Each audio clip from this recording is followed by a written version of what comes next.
Pour vos vacances et week-ends, prenez le large en Thalasso. Avec France Thalasso et ses 35 resorts du bien-être, régénérez-vous. Détox, anti-stress, remise en forme, les professionnels de santé France Thalasso veillent au succès de votre programme personnalisé. Dans le respect des règles sanitaires, tous les sites de France Thalasso qui conjuguent lieux exceptionnels et bienfaits de la mer vous garantissent un grand bol d'air iodé. Méditerranée, Manche ou Atlantique, prenez le large et prenez soin de vous en Thalasso. France-thalasso.com. Les grosses têtes de Laurent Ruquier, c'est maintenant dès 15h30 et toujours jusqu'à 18h sur RTL. Bonjour, heureux de vous retrouver. Avec pour vous aujourd'hui une grosse tête confinée à Paris, déconfinée à La Rochelle et qui finit à RTL, Valérie Mérès. Une grosse tête sous Prozac depuis qu'elle sait que les soldes d'été sont repoussés au 15 juillet, Christina Cordula. Une grosse tête qui n'a pas encore été appelée par Emmanuel Macron parce qu'il n'a pas encore officialisé sa candidature pour la présidentielle 2022, Jérémy Ferrari. Une grosse tête qui attend avec impatience la reprise des concerts de rock, Philippe Manœuvre. Le retour de notre académicien, une grosse tête qui compte les fauteuils vides à l'académie, Marc Lambron. Et une grosse tête, heureux de revoir Lambron, Marc et Cordula Christina, Boulet Stevie.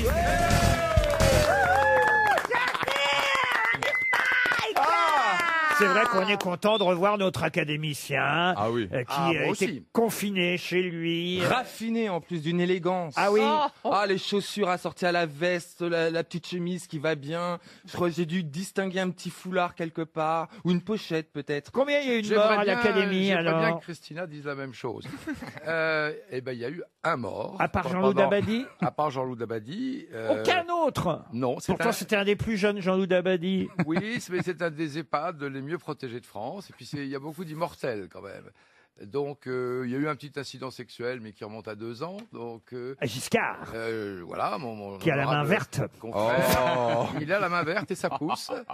Et sinon, je crois que vous preniez des nouvelles des uns et des autres. Oui, par exemple, j'appelais René de Obaldia, qui est notre senior.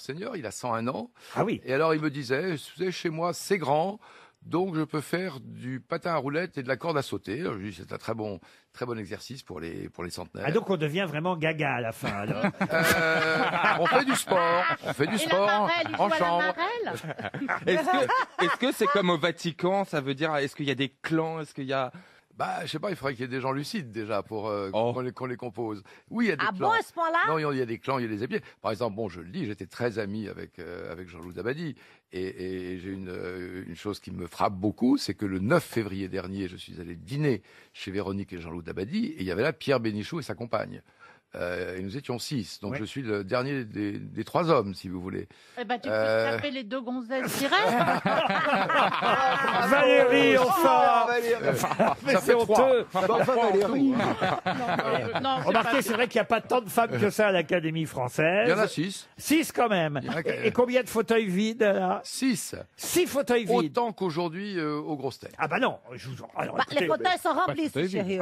les fauteuils sont remplis, les têtes sont vides, mais les fauteuils sont remplis. Oui, mais c'est le chiffre 6. Je compte sur vous d'ailleurs, hein, Monsieur Lambron, je compte sur vous pour répondre aux questions.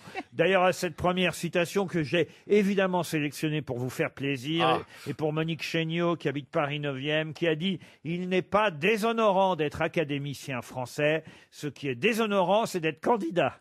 Est-ce que c'est un académicien? Alors, je crois qu'il n'a pas été élu, lui, à l'Académie française. Je crois même pas qu'il ait été candidat, d'ailleurs.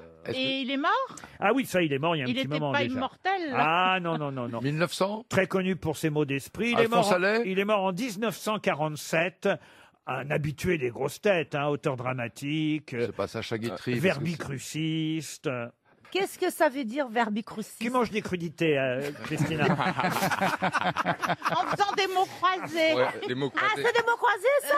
Non. Chérie, Que je vais fléché. t'expliquer que moi, je suis pas obligée de connaître tous les mots en français. Déjà, je me Non, débrouille mais pas c'est mal. pas la peine de connaître tous les mots. Bah, verbicrucis, je connais pas, moi, chérie. Un cruciverbiste. Alors, je vais vous donner tous les mots. Cruciverbiste, c'est celui qui joue aux mots croisés, qui remplit les cases. Et verbicruciste, c'est celui qui compose le jeu, celui qui trouve les définitions. Voilà. Ah, d'accord. Oh, Elle n'a il pas était compris quand même. Hein. verbicrucis. Un fils d'architecte, né à Besançon. Ah Henri Bernstein. Non. Édouard Bourdet, Mais non. non. Euh, Oh, si je vous ai fait revenir, c'est pour trouver ce genre de citation. Sacha Guitry. Mais non. Non. Bobby Lapointe. Oh, Bobby Lapointe, alors l'autre. Oh là là. Winnie l'ourson. Oh oui, oui. Mais un de nos habitués, écoutez, on donne son nom tout le temps ici. Vian. Mais non.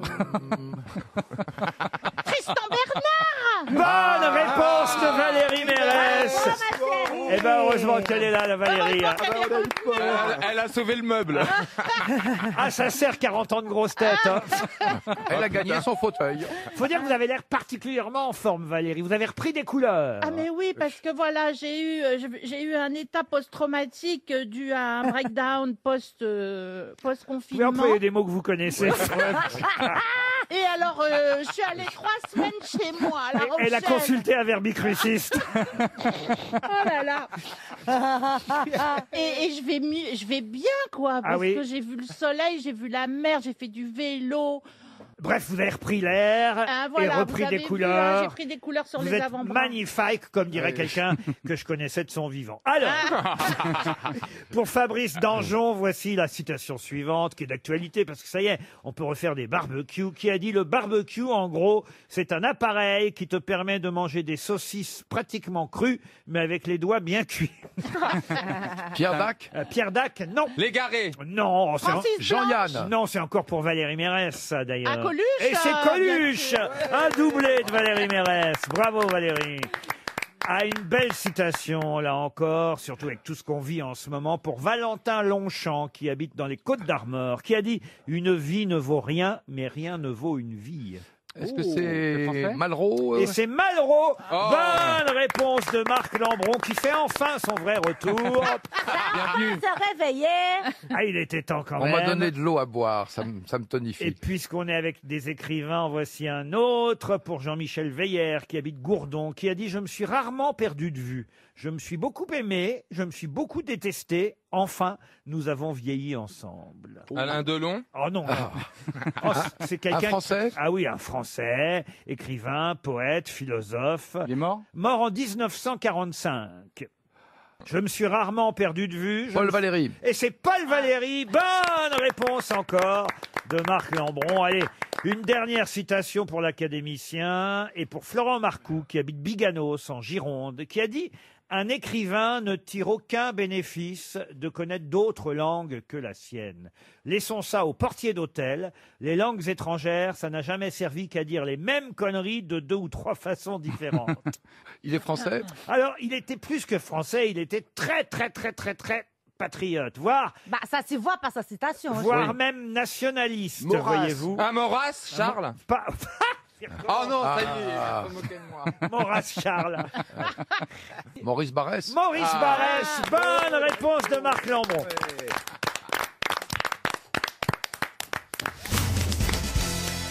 Une première question pour Pascal Le Sen qui habite Évreux. Question qui va nous emmener au Panthéon. Faut bien qu'on y entre un jour. En tout cas, il paraît que le président de la République pourrait faire rentrer le docteur Jean-Jacques Razafin-Dranasi, qui était urgentiste au CHU de Compiègne et qui est le premier médecin mort du Covid en France. Pourquoi pas, hein, c'est une bonne idée. Ça lui rendrait hommage à ce médecin de faire son entrée au Panthéon. Alors évidemment, je suis allé voir quels étaient les médecins qui étaient déjà au Panthéon.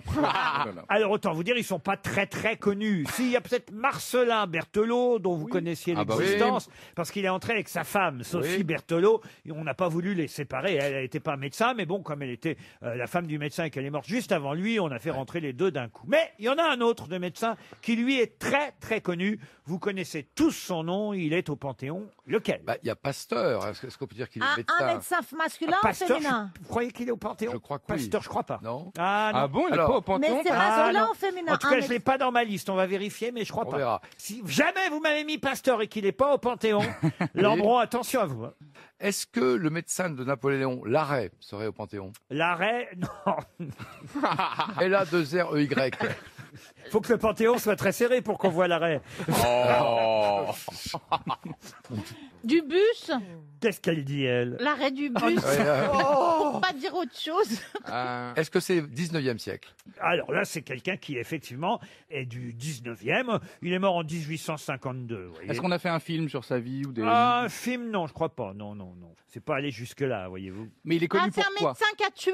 Ah non, c'est Non. pas un médecin qui a tué, non. Il non. serait pas au Ça, Panthéon. c'est un pléonasme. Remarquez, tous les médecins ont tué, oui. Oui. Et il a raison, Lambron. Est-ce qu'il est médecin parce qu'il était médecin personnel d'une célébrité, d'un Non. homme politique ou... Non, Est-ce non. qu'il a découvert quelque chose? Il a inventé quelque chose. Il a inventé... Est-ce qu'il a inventé plutôt un remède ou Il plutôt a un d'ailleurs instrument? inventé quelque chose qui porte son nom, autant vous dire. Stéthoscope. Le docteur stéthoscope. Vous pensez que c'est un nom, ça, le docteur stéthoscope? Le stérilé, le Ça docteur stérilé. répète, chérie? Ça aurait pu être chéri, oui, mais ça c'est pas répète. chéri. Est-ce qu'il a inventé un remède ou plutôt un objet ou Alors, un... je viens de vérifier, monsieur Lambron. hein. Il n'y est pas? Pasteur n'est pas au Panthéon. Bon. Non, enfin. Ah non, mais vous vraiment vous racontez n'importe quoi. Bah, hein. c'est très étonnant. Non, mais ça me qu'il- paraît C'est évident. très étonnant qu'il n'y soit pas. Vous me foutez la rage, Ah. voyez-vous. Ah. Mais Laurent, est-ce que c'est un objet de médecine qu'il a inventé? Un objet, non. Une maladie? Une maladie, non. Le docteur Bach. Bach, les fleurs de Les fleurs de Bach. Les fleurs de Bach. Mais oui. On sent que vous en avez respiré pendant 3 semaines. Mais hein. oui, à chaque fois je vais pas bien, je fais pchit dans Ah, la gorge. Ah oui, il faudrait faire pipchi dans la tête. hein. C'est le seul bac que vous avez à l'oral. hein. Alors là, je Est-ce qu'il y avait une spécialité? Est-ce que c'est une maladie infectieuse? Alors oui, il le cœur. avait effectivement une spécialité. Encore qu'il a commencé comme bourrelier dans son village à aider son père avant, évidemment, de devenir ce brillant inventeur. Ah, docteur Stens. Stenson, non. Donc c'est pas un médicament, c'est pas un traitement, c'est pas un objet. Ah, c'est pas un médicament, c'est pas un traitement, c'est pas un objet. En tout cas, bon c'est 300 € qui vont s'en aller. Bah alors. Et c'était Braille, Louis Ah, Braille. c'était médecin. Ah ouais, mais c'est dur. Oh là là, en On plus cherche- il y a un arrêt de bus. Oh, zut. Ah, Louis Braille. Là, franchement, monsieur Ah Lambron, ouais. alors là, excusez-moi, Ah oui, mais t'es décevant. vous allez être viré de l'Académie française. On hein. espère que ce sera vous le C'est prochain idiot mort, parce hein. que je passe tout le temps devant la plaque de l'immeuble où Ah il oui, officiait. bah. Est devenu la poste de Jussieu. Voilà. Oh. Louis Braille, en plus, j'ai deux non-voyants là à ma gauche. en Oui, plus, c'est vrai. là, on est là. tous Entre les deux. Cordula et à moins que vous soyez en vacances avec vos lunettes de soleil l'un et l'autre, j'ai l'impression qu'on est à la plage ici. Mais non, pas du tout, Laurent. On est venu dans Oh une pardon, ambiance. je vous ai réveillé, Mais manœuvre. pas du tout. Je vais poser une question qui peut-être va vous permettre de répondre, Christina Cordula, puisqu'en effet c'est les soldes qui démarrent le 15 juillet prochain et on pourra peut-être y acheter un string, voire le maillot de bain qui est juste la taille au-dessus du string et qui s'appelle La tanga. Tonga. Bonne réponse de l'académicien français. Je crois qu'il rêve. C'est dans le dictionnaire de l'Académie, à la lettre T. Et ça vient du Brésil, le Tonga. Mais oui. Bien sûr, chérie. Ben alors c'est- pourquoi elle n'a pas répondu? Parce que lui, il était pas là. C'était t'as dit les trucs, paf, il a répondu. Ah oui, avec ça, il était connaissance des tendu causes. comme un string sur cette affaire-là. C'est parce que j'ai été plus lubrique que Christina. Ah ben, dites donc, on les voit, les académiciens, on les reconnaît bien, là. hein. Ah ça, tu leur poses une question sur Pasteur et sur Braille, que dalle. Une question sur les sous-vêtements, paf, le Tonga. Et vous savez qu'un des plus jolis livres sur les sous-vêtements, c'est Le Nu, vêtu et dévêtu, qui avait été écrit par Jacques Laurent, Cécile Saint-Laurent. Puisque vous la ramenez, vous allez Oui. répondre à la question qui vient pour Cécile Lecaux, qui habite Maule, dans les Yvelines. Qui a écrit sur sa tombe, enfin, c'est pas lui qui l'a écrit, mais on a écrit sur sa tombe, il dort. Quoique le sort fût pour lui bien étrange, il vivait, il mourut quand il n'eut plus son ange, la chose simplement d'elle-même arriva, comme la nuit se fait lorsque le jour s'en va. Écrivain? Alors écrivain, non. Mais c'est un écrivain qui a écrit effectivement ces 4 vers qu'on trouve sur sa tombe. J'ai pas compris. On cherche le mec qui est enterré ou on cherche celui qui a écrit ça ou c'est la même Les personne? deux, quand vous trouverez l'un, vous trouverez l'autre. Est-ce qu'ils étaient amants? Ah non, pas du tout. Est-ce que c'est au 19e siècle? Sur son tombeau, parce que c'est carrément un tombeau, hein, on peut lire, au cimetière du Père-Lachaise, il dort, quoique le sort fût pour lui bien étrange, il vivait. Il mourut quand il n'eut plus son ange, la chose simplement d'elle-même arriva, comme la nuit se fait lorsque le jour s'en va. Ah, c'est la tombe de Mike Brandt? Ah, pas du tout. Est-ce que c'était un personnage politique? Alors, oui, il a été à un moment donné mêlé à la politique, ça c'est vrai. Et il a été d'ailleurs, comme son père, émondeur. C'est quoi? Ça veut dire quoi, émondeur?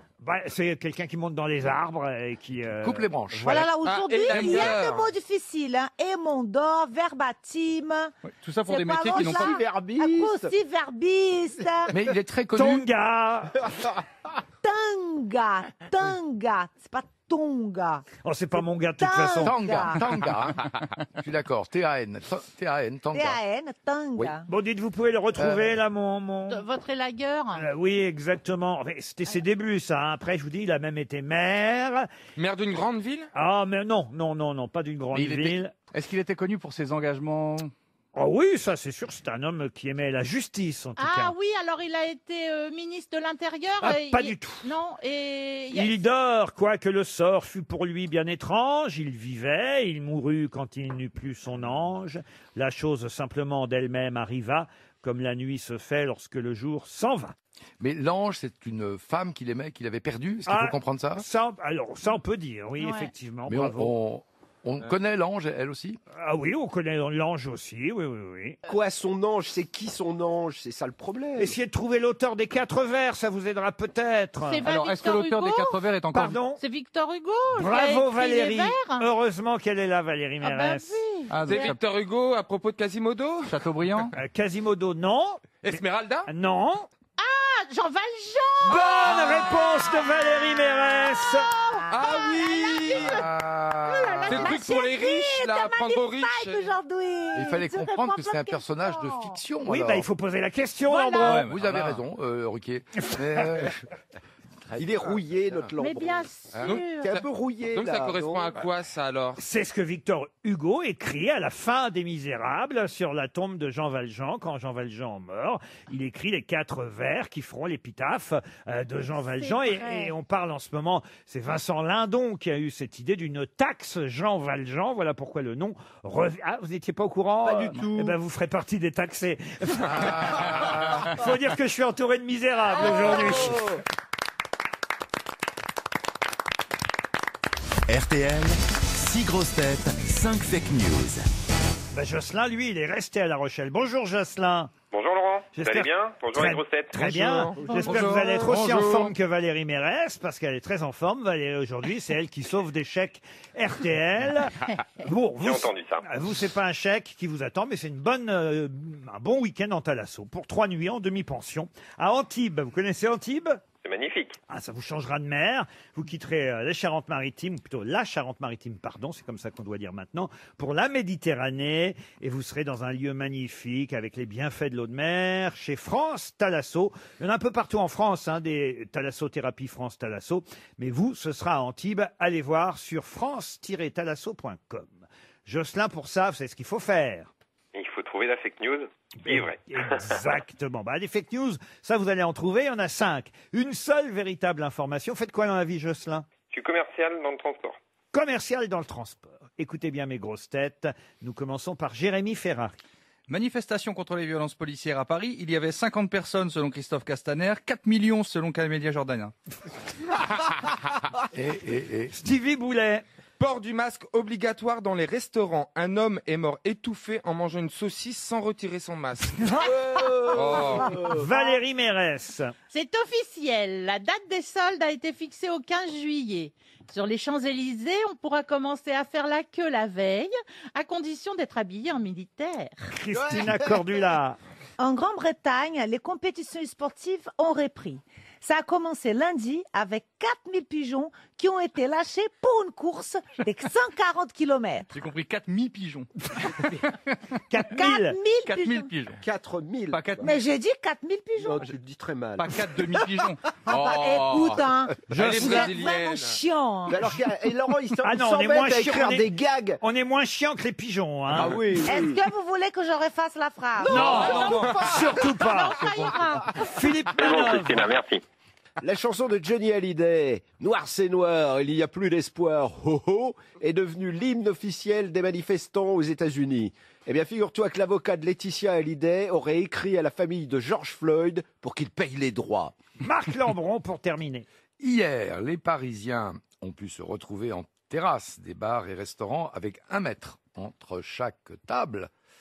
Des clients qui se passaient le sel d'une table à l'autre ont été verbalisés par une amende de 135 €. Ah bah oui, il faut se méfier. Ça peut arriver. Jocelyn, vous avez bien entendu tout le monde. Vous choisissez qui? Je vais éliminer déjà malheureusement Valérie. Valérie Mérès. Voilà, les soldes en militaire, j'y crois pas trop. D'accord, mais c'est vrai que c'est le 14 juillet le défilé, mais bon, ce sera le lendemain les soldes, rien à voir entre l'un et l'autre, vous avez raison. TV non plus, sur les restaurants, là j'ai pas... Non. Ah, la saucisse avec un masque, vous n'y croyez pas. Non. Avec un préservatif éventuellement, mais pas un masque. J'élimine également Jérémy Ferrari. Effectivement, les manifestants n'ont pas été comptabilisés par Camélia Jordana. Vous oubliez, parfait. Il vous reste 3 grosses têtes. Après, donc, j'avais aussi Philippe Manœuvre. Élimination. On a également Marc Lambron. Donc, pour le sel, non, je pense pas qu'on puisse verbaliser les gens. Et donc, vous avez voulu me piéger avec Christina. C'est pas facile à comprendre cette idée. C'est vrai. Mais je pense que l'information est correcte avec cette course de pigeons qui a été mis en place dès le début du déconfinement. Et oui, c'est la première compétition sportive qui a eu lieu en Grande-Bretagne. 4000 pigeons, une course de pigeons sur 140 km. Il faut toujours écouter Christina Cordula. Elle dit pas grand-chose, mais quand elle parle, c'est toujours juste. Hein, Christina? Oh là là là là là là là. Et Vous voilà. voyez comme ils sont gentils avec moi? Chérie, C'est gentil ce que je j'aime. parle pas grand-chose, je parle quand même, je suis en train de parler là. La preuve. je Là, parle. là, là, là, là, là, là, là, Je là. parle. C'est gagné en tout cas, Jocelyn. Bravo, Jocelyn.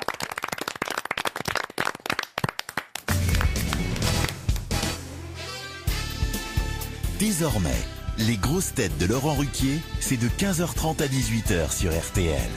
Toujours avec Christina Cordula, Stevie Boulet, Valérie Mérès, Marc Lambron, Jérémy Ferrari et Philippe Manœuvre.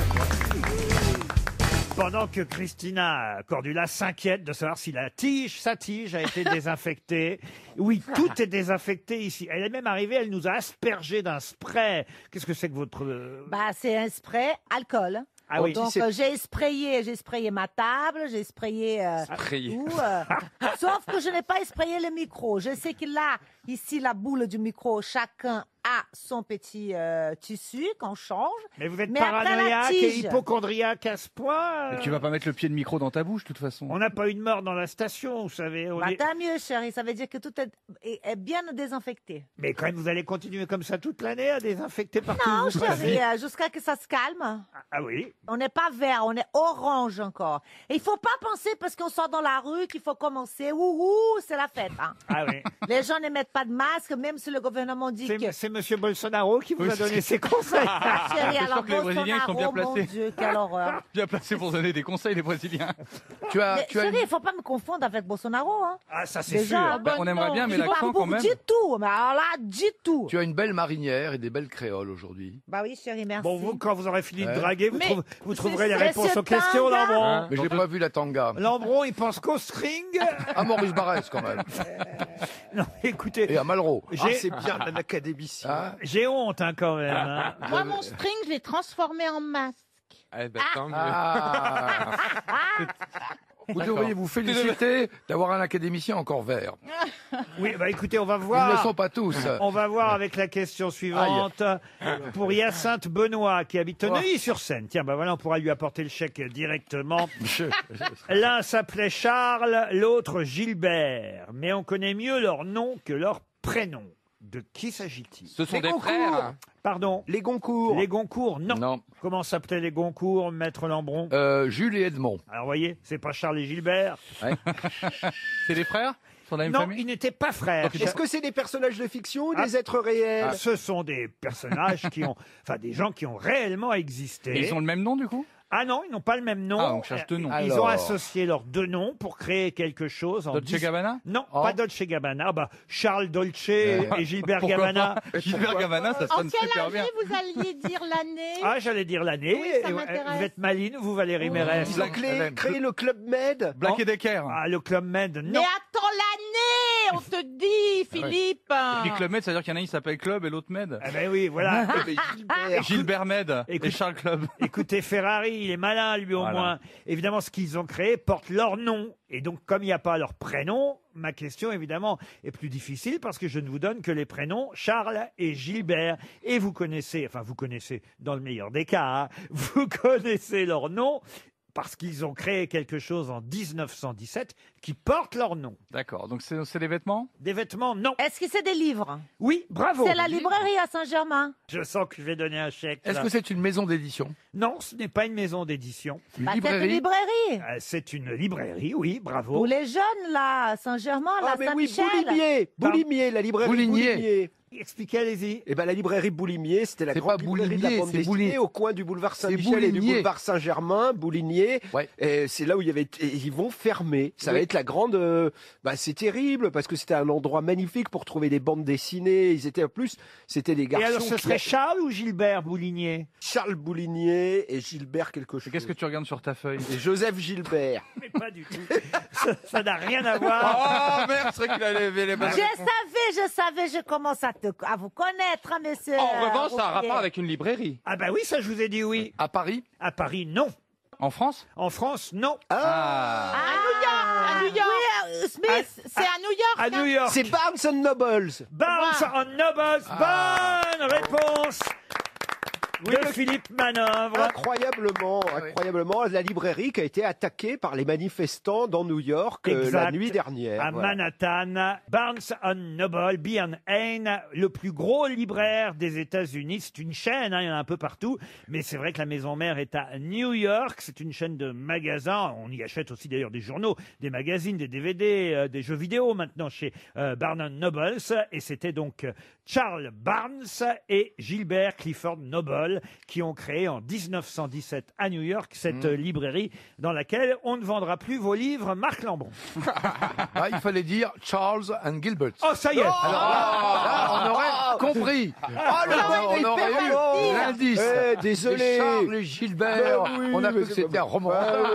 C'est sûr que quand vous avez dit string, il a trouvé. Hein. Peut-être vous voulez que je vous donne la réponse directement, non aussi? Non, mais avec l'accent avant. Oui, enfin écoutez, essayez-moi de me dire... Après, il va se venger avec une question terrible. Oh là là. Non mais Monsieur Manœuvre, là, quand même, a fait preuve de culture, Merci Laurent, merci littéraire, patron. peut-être plus américaine que littéraire d'ailleurs, mais on sent que vous avez visité New York. Oh oui, plus d'une fois, oui. Ah oui, oui. Et pas que debout, hein.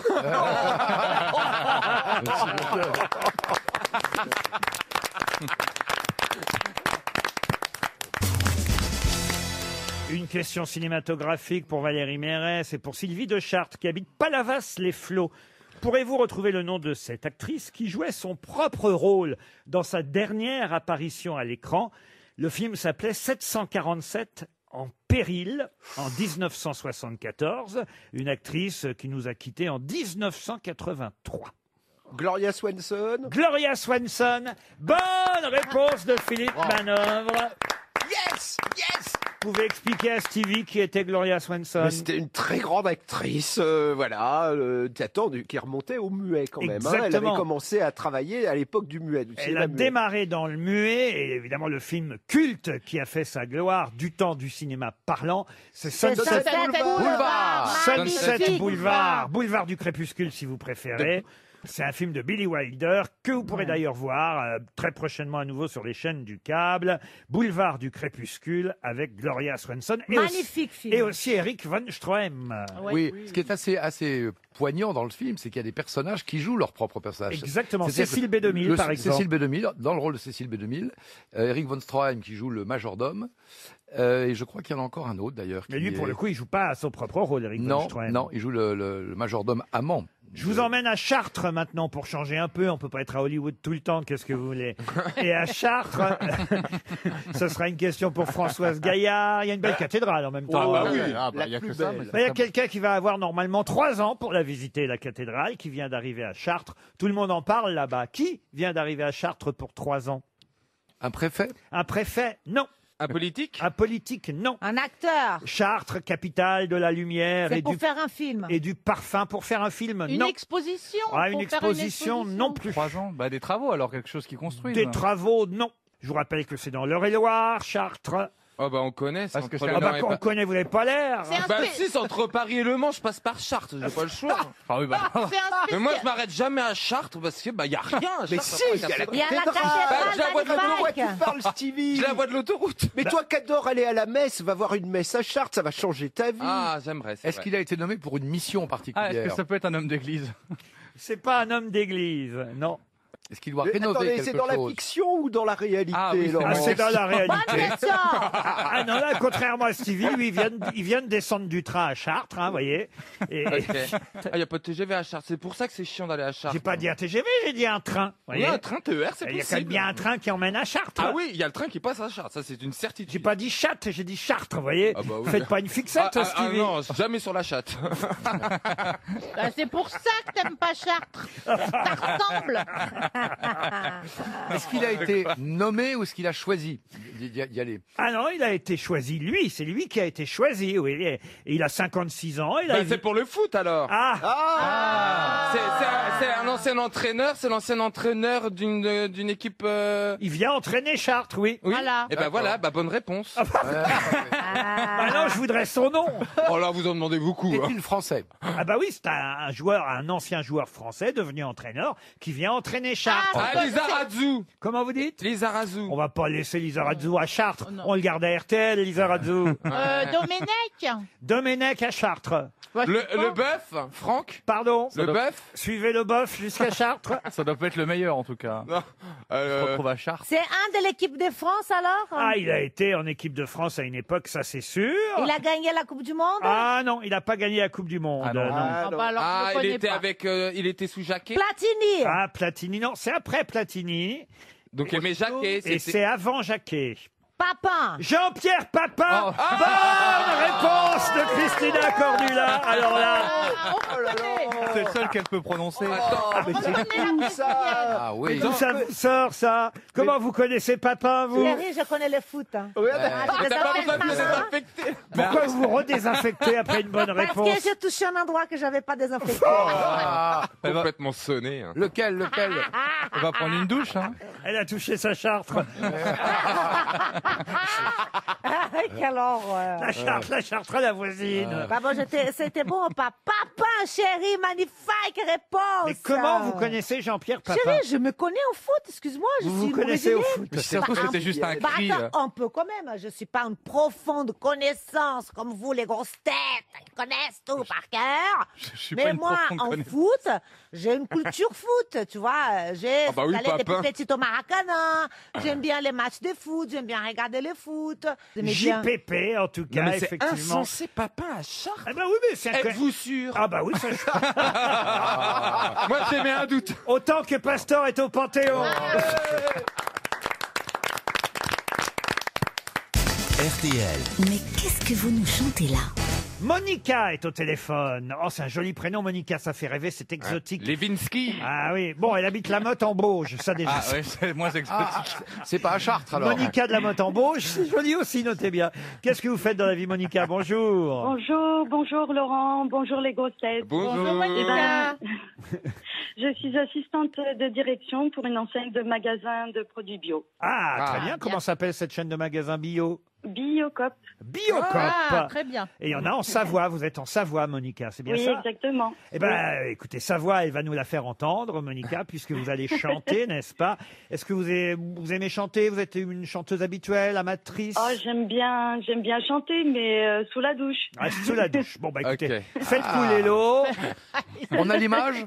Oh, bah, Mais tu deviens un vieux cochon, Il y hein. a le vieil académicien là Oui. qui... Le confinement vous a porté sur la chose, Lambron. Hein. Laquelle Non, Ça mais nous a manifestement, porté sous la chose. ça vous travaille. Ouais, ça le mène. Ah bah oui, quand même. Mais on parle de tanga, de douche, de motte, enfin voilà, le char. C'est une drôle d'émission quand même aujourd'hui. Il a peut-être pas baisé depuis Yourcenar. Ah, Ça remonte au siècle dernier. elle habitait à Mont-Désert, vous savez. Ah, vous avez été ensemble avec Marguerite? Mais on s'est raté. Et l'autre, il l'appelle Marguerite. Ils sont ratés d'une cinquantaine C'est bien d'années. son prénom. Monica, en tout cas, vous allez chanter à la Motte en Bauge. Et vous allez chanter pour gagner un week-end à l'hôtel Parc Victoria de Saint-Jean-de-Luz. Magnifique perspective, n'est-ce pas? Parce qu'il y a un restaurant qui vous attend qui s'appelle l'Hélière. Guillaume à Plaincourt tient ce restaurant, il vous a réservé une table. Vous avez aussi les producteurs du Pays Basque qui vous livreront les meilleurs produits. C'est un relais château 5 étoiles quand même, hein, Monica. Ah ouais. Allez voir sur parcvictoria.com, le site internet de l'hôtel, et vous pourrez rêver d'avance. Mais d'abord, il faut chanter, Monica. Il faut chanter, et il faut évidemment que mes camarades grosses têtes ne retrouvent pas l'interprète de la chanson que voici. Je buvais mon 12e whisky. Quand une fille m'a dit ça suffit, c'est descendu. J'ai posé mon verre calmement et la boîte était entre les dents. Je suis partie, tant pis, sur une autoroute. J'aimerais rouler à 200, c'est descendu. Elle s'éloigne du micro, elle fait des danses en même temps. Économiser le carburant. Ou elle veut. Bien vivre avec. Eddie Mitchell? Non, c'est pas Ouais, Eddie j'ai pensé Mitchell. à ça aussi. Renaud. Dick Rivers. T'embrasser une Oh là. Ah, elle revient. Oh là, oh là. Mais pourquoi les gens sont... Oh là là, elle éloigne son Elle est téléphone. vraiment sous la douche en fait. Oh, les refrains. Elle fait comme Céline Dion, elle enlève le téléphone quand elle pousse la box. Mais pourquoi les gens s'infligent ça eux-mêmes? Bon, c'est un chanteur? Un chanteur, oui. Pascal Léonard? Comment vous dites? Pascal Léonard? C'est Herbert Léonard. Herbert. Pour le plaisir. Jacques Dutronc. Jacques Dutronc, non. Gottener. Gottener, non. Il est vivant? Mouloudji, non. Il est vivant? Écoutez-la un peu. On me dit si vous faites vos papiers. J'ai rarement entendu comme ça. Johnny Hallyday. Johnny, non. Coupez-lui le micro. Mais qu'est-ce que... C'est pour ça qu'elle chante sous la douche. le Pour bruit répondre de à l'eau. votre question, c'est quelqu'un qui n'est plus là. hein. On a l'impression que quelqu'un qui chante dans une grotte et Quelqu'un qui qui est mort il y s'éloigne. a 20 ans. Il est mort en 2000. Tiens, on célèbre les 20 ans de sa disparition. Ah bah c'est un bel hommage qu'elle entend. Je dois dire que je ne pense qu'à ça. Il est mort jeune, hein, il est mort à 53 ans. C'est fini. Oh là. Oula. C'est fini. Et c'est pas trop tôt, Monica. Quelle souffrance! Si j'ose dire, ça n'était pas... J'espère que vous prenez votre Vous douche faites seule. bien de danser, de chanter sous la douche. C'était pas de l'art, Monica. hein. Est-ce que c'était un fantaisiste Ah, pas du tout. comme C'est un chanteur que Stevie aimait bien, d'ailleurs, je crois. Écoutez. J'embrasse une fille au jardin des Tuileries. C'était Jérôme? Ah, C'était Jérôme. C'était Jérôme. Comme aurait dit Stevie, c'était Jérôme. Oui. C'est Jérôme. C'était un chanteur bien sympathique, c'est Jérôme. Même vous, je suis sûr que vous l'aimiez bien. Mais oui, Philippe Manor. évidemment, mais c'était quand on aime la France, on aime c'est Jérôme. Oh, les phrases Oh, veulent l'autre, rien ça. dire. Il est en Il campagne. n'était pas très rock'n'roll, mais bon. Non, pas Et très. voilà. Mais il faisait le boulot. Le quoi. dernier baiser, c'est une chanson qu'on a tous aimée. Non, non, il faisait Kiss le boulot. Me. c'était- As you Ah, c'est lui love me, Ah, prends c'est lui, un ça coca et assieds-toi. Bah ouais, voilà, on aimait bien ces Jérôme quand même. C'est vrai qu'il est mort. Il était gentil. Il était gentil, il est mort il y a 20 ans d'un cancer. Il est mort, le pauvre. Il a chanté Kiss Me, Himalaya, et tu danses avec lui. Et c'est Jérôme La de tête moi. sur son épaule. Ah oui, c'est là, oui, oui. Il s'appelait Jérôme. Claude Dautel, de son vrai nom, c'est Jérôme. Et Dautel, il est question pour vous aussi, Monica, puisque vous partez à Saint-Jean-de-Luz. Bravo!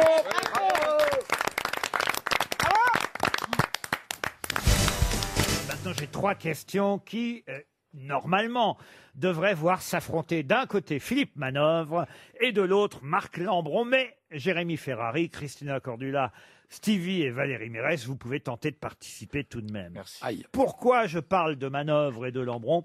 Parce qu'il s'agit de 3 questions rock'n'roll et pop. Et vous savez que, certes, Philippe Manœuvre, c'est sa spécialité, mais Marc Lambron aussi. Vous serez d'accord pour dire ça, monsieur Manœuvre? Mais absolument. Ouais. De même que moi, je lis Barbet d'Aurevilly le soir. Oui, mais bon. c'est pas du tout censé être ma C'est spécialité. vrai, vous avez raison, et ça se voit pas ni chez l'un ni chez l'autre. Voilà. Oui, parce que moi j'écoute AC/DC, mais ça se voit pas non plus. Ben voilà, exactement. Ma première question pop-rock pour André Dallier, qui habite Gap, concerne 2 groupes qui ont fusionné pour n'en faire qu'un. Je vais vous donner les 2 groupes qui ont fusionné, à vous de retrouver évidemment le groupe que ça a donné. Les 2 groupes en question s'appelaient au départ Chain Reaction et Jam Band. Et ça a donné... Pearl Jam? Non, pas du tout. Téléphone. Ah, téléphone, non. Non. C'est français? Ah non, c'est pas français. C'est non. américain? Américain, oui. Les ZZ Top? Ah, les Zizi, Non. il pense qu'à ça, lui. C'est les années 70? Alors écoutez, ils ont été créés très exactement, effectivement, en 1970 même. Et la fusion a lieu en 70. Oui, oui. Bonnet M? Ah, Bonnet M, non. Ils existent encore? Ah, alors ils existent encore. Ça, vous savez, les groupes, ils existent toujours plus ou moins parce qu'il y a toujours des ressucés. Ah, Supertramp. Mais eux, c'est vrai qu'on les a vus il n'y a pas si longtemps. Supertramp, non. Les Who? Ah, les Who, non. Mais on les a vus en 2017 à Clisson. voyez. Ah, les Worlds Apart. Ah, les Worlds Apart. On les a vus à Clisson en 2017, donc c'est un groupe de métal, donc c'est Aerosmith. Aerosmith, bonne réponse. Bonne réponse de Philippe Manœuvre. Alors Aerosmith composé de Steven Tyler, Joe Perry, Brad Whitford, le groupe de Boston par excellence. Bah, quand même, vous connaissez pas les Vous savez, c'est très difficile de connaître non seulement les noms et les gens qui sont dans les groupes, et en plus de connaître les noms des groupes dont ils venaient quand ils étaient au lycée. Alors là... Bah, c'est ton boulot, dis donc. Bah oui, c'est mon boulot, mais Moi, bon. je préfère Liv Tyler à son père. J'ai quand même répondu à la question. Et il ramène encore ça à la Et fille. l'autre encore. La chaudasse. On dit pas, écoutez, monsieur Boulet, Oui, c'est vrai. on dit pas la chaudasse à propos d'un académicien Ça français. m'a échappé. Quoique, Dans cette, Ça émi- n'est pas mal. dans cette émission, il est plus chaudasse qu'académicien pour l'instant. Aerosmith, par exemple, c'est ce succès, voyez-vous. Eh oui, tout est moche. Bah oui. C'est la musique d'Armageddon. Aussi. Ou encore celui-là aussi. Sing for the love and sing for the tears. Dans ta douche. Et j'en ai un dernier pour la Walk route. this way. Ça, oui.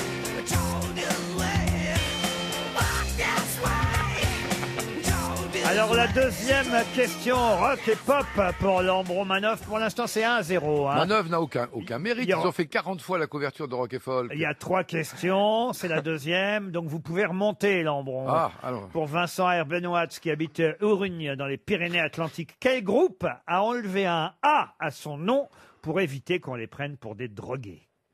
Savoir avec la cocaïne, Cocaine. Non, héroïne. non.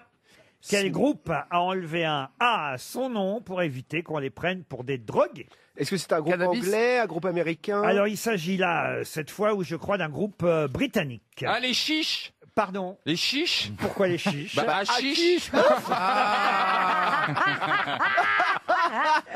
Les chiches compagnons de Lyon, oui, oui, oui. Est-ce qu'il y avait le nom d'une drogue dans le nom du groupe? Eh ben, c'est-à-dire qu'il y avait un mot qui, effectivement, voulait dire drogué, chargé, défoncé, donc ils ont préféré enlever le A. Comment on dit ça, toi, qui connais ces milieux, Philippe? Drogué. Les milieux de la drogue. Les crystal meth. Les crystal meth, non. Non, c'est un mot anglais qui, effectivement, a un A. Junkie? Non, un A à l'intérieur, et qui veut dire drogué, chargé, défoncé. Et voilà pourquoi ils ont enlevé le A, parce que leur producteur leur a dit non, quand même, on va pas... C'est un double sens, ce mot, vous voyez. Mais du coup, quand on enlève le A, ça fait un autre mot? Ah oui, oui, bah oui. Est-ce que c'est loaded le mot? Ils ont gardé le même mot. Comment vous dites? Loaded qui veut dire chargé. L-O-A-D-E-D. Ah, on se rapproche là, oui. Loaded, mais c'est pas loaded, non? Mais on est tout près, oui. Ça commence par un L aussi, le mot, c'est ça? Oui, exactement, oui. Ah. C'est pas Led Zeppelin? Led Zeppelin, bonne réponse de Philippe Manœuvre. Bah alors voilà, c'est-à-dire qu'en fait, c'est une blague de Keith Moon, le batteur des Who. C'était un truc de musicien. Il disait bravo, vous avez décollé comme un zeppelin en plomb. Je voulais dire, vous vous êtes craché grave. Sauf que ça s'écrivait à l'époque Led Zeppelin, L-E-A-D. L-E-A-D, et le producteur a dit on va enlever le A parce que Led, ça a une connotation négative, ça veut dire chargé, drogué, défoncé. Parce que c'est lead comme leader, c'est le même mot, mais peut-être que ça voulait dire aussi. Non, le plomb, c'est LED, le plomb. Le Oui, plomb. L-E-A-D. Mais L-E-A-D, c'est lead comme leader. You take the lead, ça veut dire tu prends le. C'est ce que je suis en train de vous le dire. solo de Mais guitare, alors ouais. Mais quel rapport avec la drogue alors?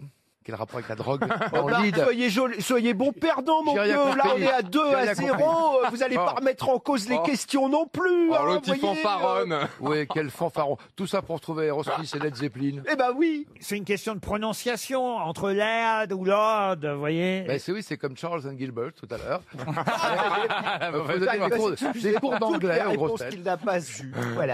2-0 et peut-être une troisième bonne réponse pour Monsieur Tu vas être Manœuvre. Fanny, hein, Lambron. C'est un groupe qui est parti en tournée au Danemark, pareil, la même année, en 68, au Danemark et en Suède. Quand ils sont partis au début de leur tournée, ils s'appelaient Roundabout. Et puis ils sont revenus, ils n'avaient plus le même nom. Ah bah Ah bah oui. Ah bah non. Ah bah non. Un groupe anglais. Un groupe britannique, là encore. Ils partent en Norvège, au Danemark, en Suède, en tournée, en 68. Ils s'appellent Roundabout, ce qui veut dire carrousel. Oui, ouais. roundabout, Et, oui. et ils reviennent, ils s'appellent... Love Boat. C'est pas le Jimi Hendrix Experience. Ah non. Deep Purple. Deep Purple. Ah, yes. Il sauve l'honneur.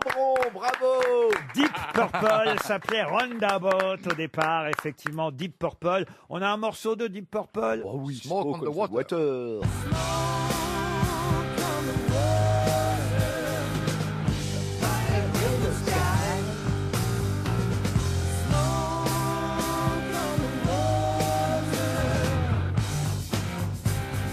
Ah, c'est une belle époque.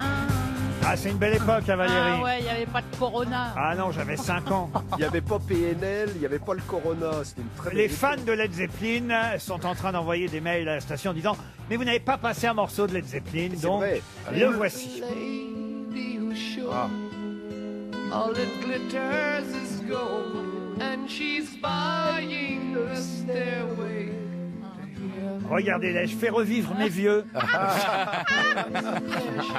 Victoire en tout cas, 2-1 de Philippe Manœuvre sur Marc Lambron.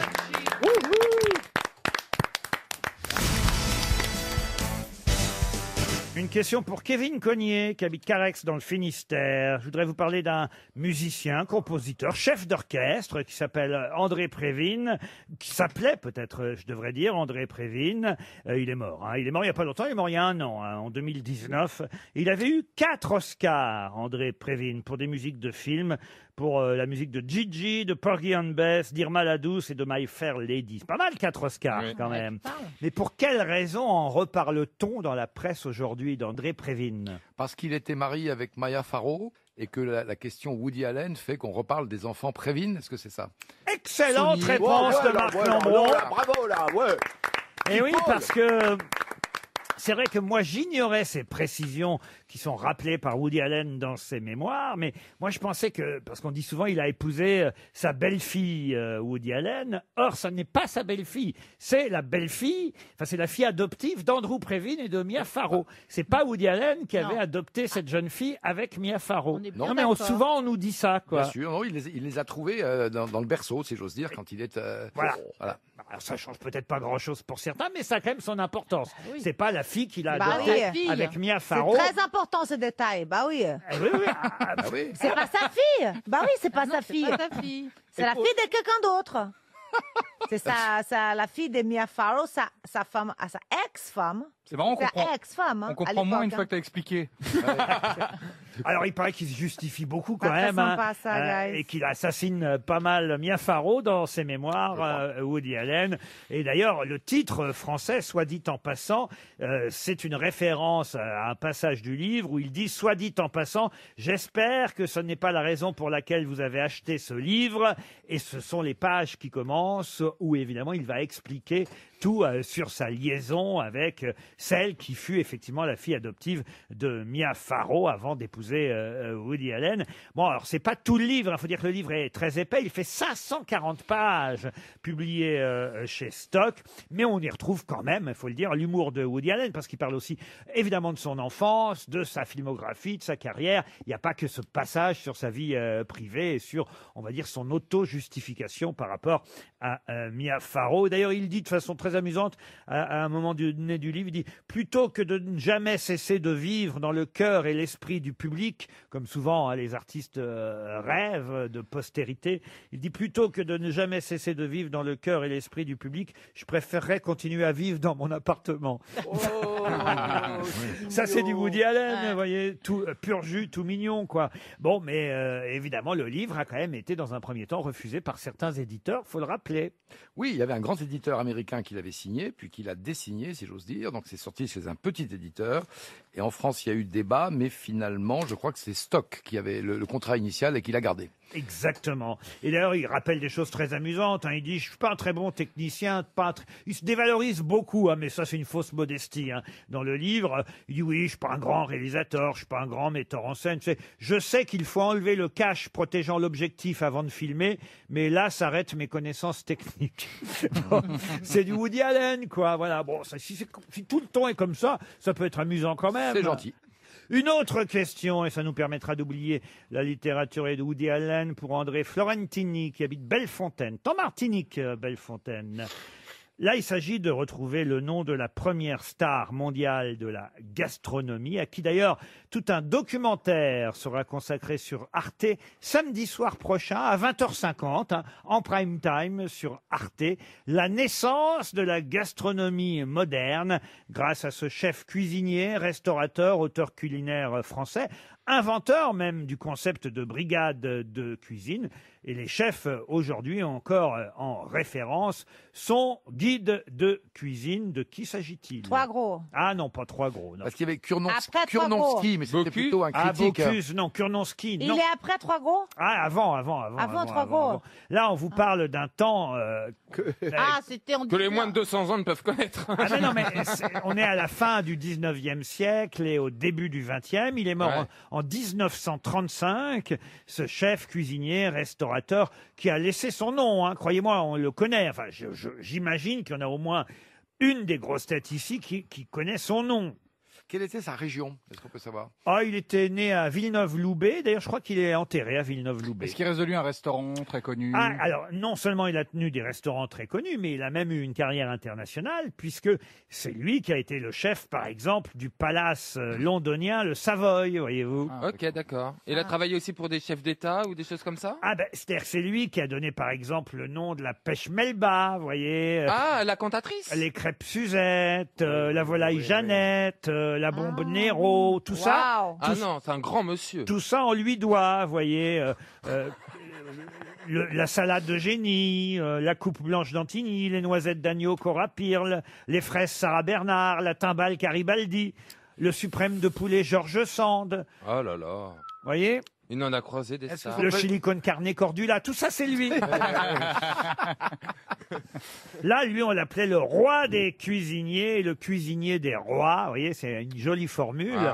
Puisqu'effectivement, il a servi et nourri... Et il avait son restaurant. Et nourri les plus grands de ce monde. Et ben oui, bon, ça s'est mal terminé au Savoy, à Londres, parce qu'il a été accusé de corruption, bon, à la fin, mais quand même, il a inventé la volaille Jeannette, la pêche Melba, c'est pas rien. Une petite question, Les crêpes Suzette. Est-ce qu'il a eu un restaurant en France? Ah oui, il a eu le Faisan Doré à Cannes, par exemple.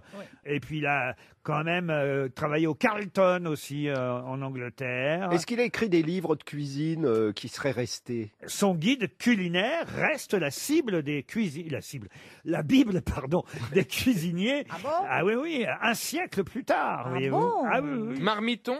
Bah, c'est pas pour rien quand même qu'il y a tout un documentaire. Comment vous dites? Marmiton. Marmiton. Le site aurait pu s'inspirer Raymond du chef. Marmiton. Est-ce que son nom finit par ER? Oui, ça c'est vrai.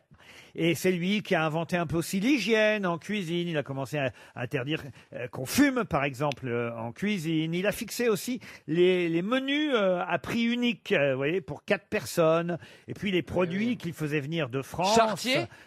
Chartier, non, comme les asperges vertes d'Avignon.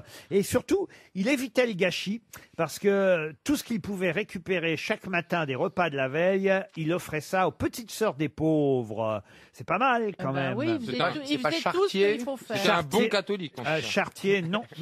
Chartier, Garnier, non. Et il a imposé des règles de conduite, d'hygiène en cuisine, formé de nombreux élèves. Et tous les chefs d'aujourd'hui sont considérés comme ses disciples, voyez-vous. Et il s'appelait. Il y a une récompense dans la cuisine qui porte son nom? Non, ça, je dois reconnaître que peut-être ça aiderait à sa postérité. Oui, peut-être. Mais il a modernisé, codifié la gastronomie française. Mince, non. Avant lui, on a eu qu'un qui s'appelait Carême, vous voyez. Ah oui. Marie-Antoine. Ah bah vous me dites ah oui, vous. Alors vous connaissez celui d'avant, vous. Carême, je il nous connais. fait jeûner quelques jours Mais quand là, même. maintenant qu'on a perdu, dites-nous peut-être la première lettre du Mais on n'a pour pas voir ce encore qui nous reste. perdu. On n'a pas perdu encore. Il reste encore 30 secondes. Son nom ressemble à un métier? J'espère encore. Non, son nom ne ressemble pas à un métier. Boer? Je peux peut-être vous donner son prénom si ça peut Allez. vous aider. Il reste Vas-y. 10 secondes. Auguste. Auguste Gauthier. Et c'était Auguste Escoffier. Ah, bien. Oh, Escoffier! la route des Oh Escoffiers. non! Ah bah non, rien à mais voir. non. Escoffier, Auguste Escoffier, Oh qui non. effectivement verra grâce aux grosses têtes un regain de notoriété, grâce aussi au documentaire qui sera diffusé sur Arte samedi soir à 20h50. Eh oui. Mais pas grâce aux grosses têtes Non. qui font perdre à la station 300 €. Ben voilà. Bravo! RTL, la valise. 1020 € dans la valise RTL et 4 choses. C'est une petite valise, mais quand même c'est pas mal. 1020 €, c'est toujours bon à prendre. Nous allons confier la valise RTL à Christina Cordula. Valérie, vous donnez un numéro? Le 8. Le 8. Christina, vous allez appeler Maya Foujanet-Techer. Ouf, Ah oui, Maya. notez ouais. bien tout. Elle Maya. Maya habite ici les Moulineaux. Maya d'ici. Maya Foujanet-Techer. Va-t-elle décrocher? C'est tout ce qu'on Foujanet souhaite. Techer. Fou, j'allais t'échec. Foujanet-Techer. C'est une oui. question ou un impératif? Maya Foujanet-Techer. Et attention, on va lui demander évidemment tout le contenu de la valise. C'est vous qui allez le faire, Christina. Ça sonne.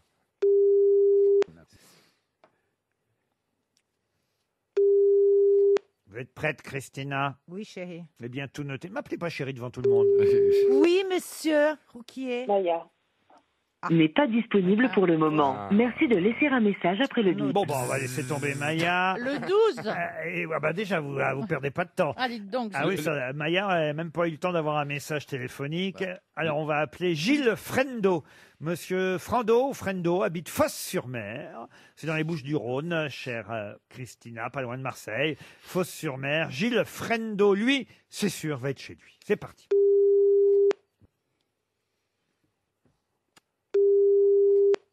Allô? Monsieur Frendo, Gilles, comment allez-vous? Je ne sais pas, je réponds pas normalement à ceux qui m'appellent en numéro masqué. Qui êtes-vous? Ah bah écoutez, Ah ben vous, oui, vous faut- reconnaissez pas ma voix? Il faut être masqué en ce moment, vous savez, c'est ce que nous conseille le gouvernement. Qui c'est ça? Coucou. Bah, vous pouvez pas imaginer qui ça peut être au téléphone qui vous appelle avec autant de sourire et de joie. Et de faute. Un petit effort, Gilles. Est-ce que vous écoutez RTL, monsieur Frendo? Oui, absolument. Ah, qu'est-ce que vous écoutez comme émission sur RTL? Les grosses têtes en général. Eh ben voilà. Eh ben voilà, bah c'est nous, Et à monsieur. votre avis, bon, alors j'ai pas les meilleurs en magasin là, mais quand même. Vous n'avez Oh, pas, bah, recon- quand même. vous n'avez pas reconnu Christina Cordula? Eh non, je l'avais pas reconnu. Oh, non. bah Ah, bah, alors, Là, c'est Eh là. bah oui, bah c'est nous, c'est les grosses têtes, monsieur. les audiences baissent. Alors, Ah, là, vous c'est bien savez- elle. Vous savez pourquoi on vous appelle? Ben Au oui, moins j'imagine, mais là, j'écoutais pas RTL. Ah, vous étiez ailleurs Et vous n'avez pas noté la valise alors? Eh non, j'ai pas noté la valise, je suis désolé.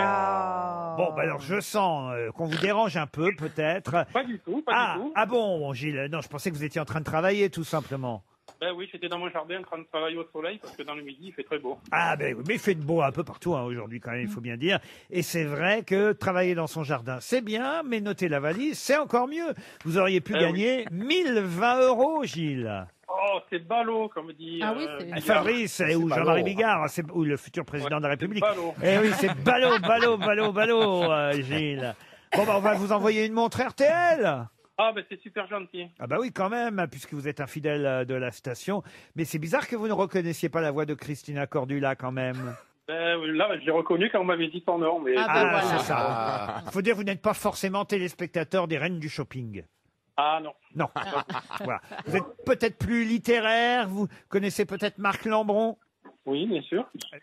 Le mensonge. De l'Académie française. Valérie Mérès qui est là. Ah ben, bien sûr, Valérie Mérès. Ouais. voilà. Le petit Avec boulet ses beaux yeux bleus. avec ses beaux yeux bleus, vous avez vu quand même. bah, il drague, quand même, hein. Et le petit boulet Stevie. Merci. Tu n'as généré aucune réaction. Il est mort. Rien, ça a été trop pour moi, lui. Jérémy Ferrari, ça vous dit quelque chose, Jérémy Ferrari? oui, bien sûr. Ah ben voilà. Bien sûr. Et puis j'ai Manœuvre qui est là aussi. Ah oui. Ah oui. oui.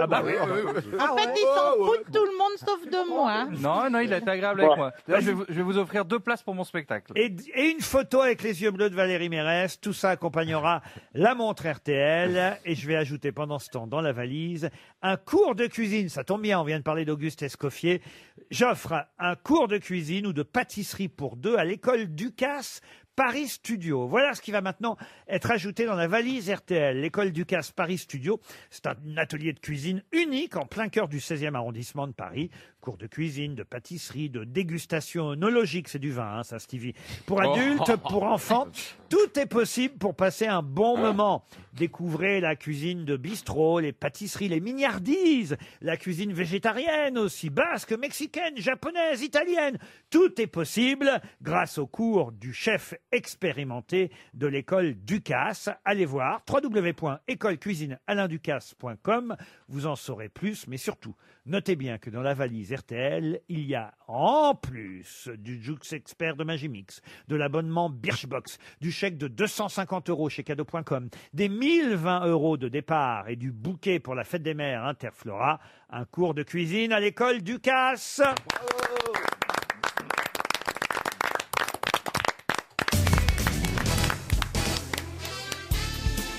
Les grosses têtes avec Laurent Ruquier, c'est tous les jours de 15h30 à 18h sur RTL. Toujours avec Christina Cordula, Valérie Mérès, Marc Lambron, Stevie Boulet, Jérémy Ferrari et Philippe Manœuvre.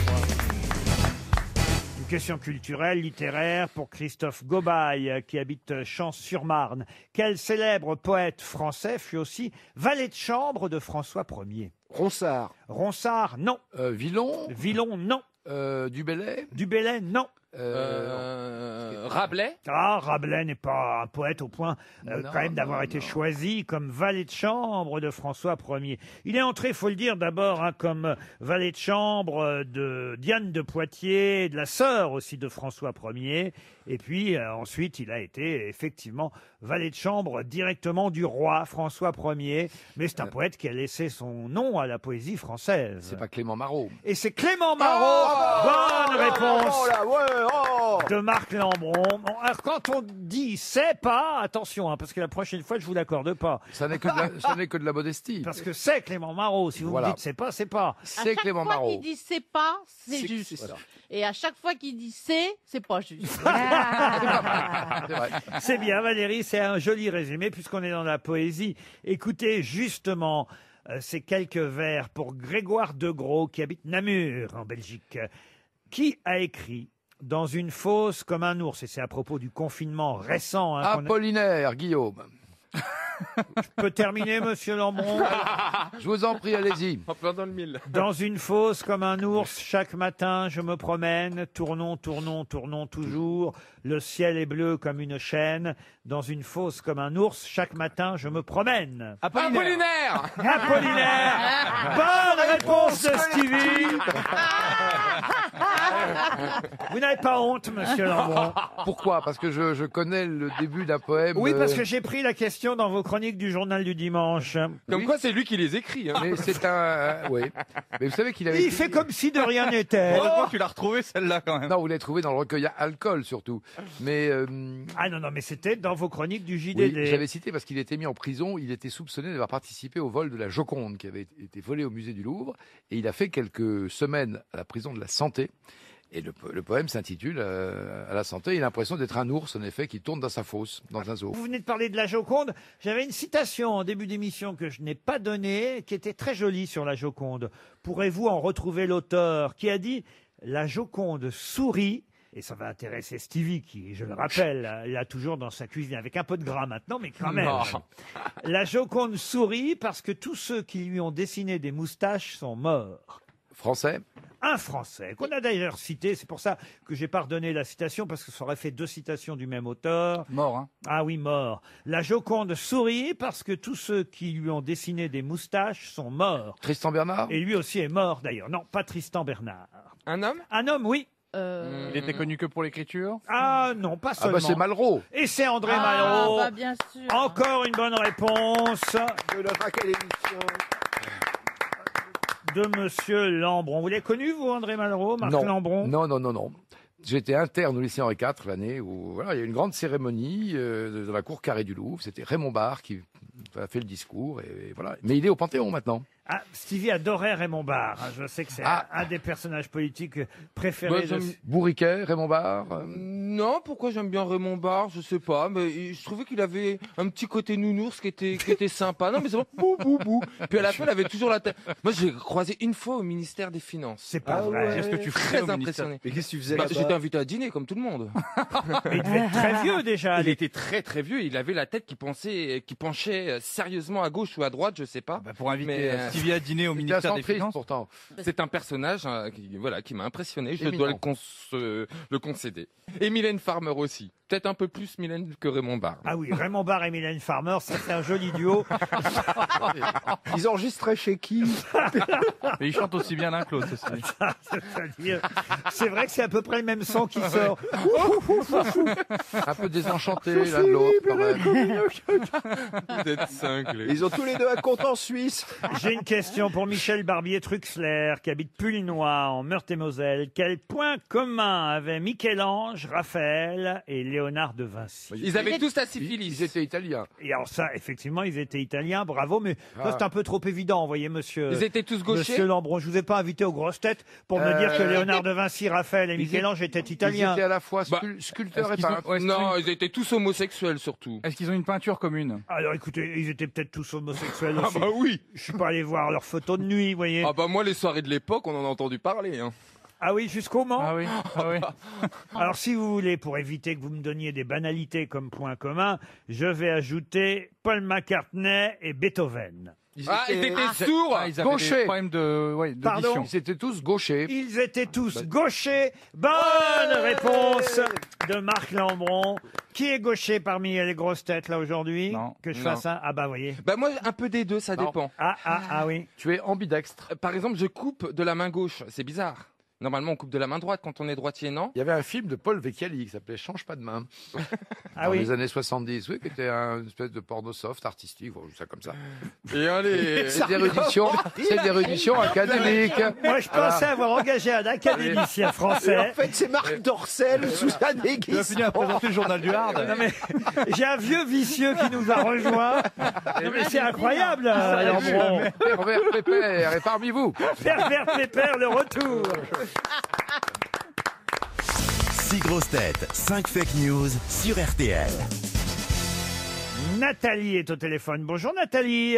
Bonjour Laurent, bonjour les grosses têtes. Bonjour Nathalie. Vous êtes en Seine-Saint-Denis. Que faites-vous dans la vie? Oui, je suis assistante de direction. Est-ce qu'il est sous la douche? Mais qu'est-ce qu'il dit?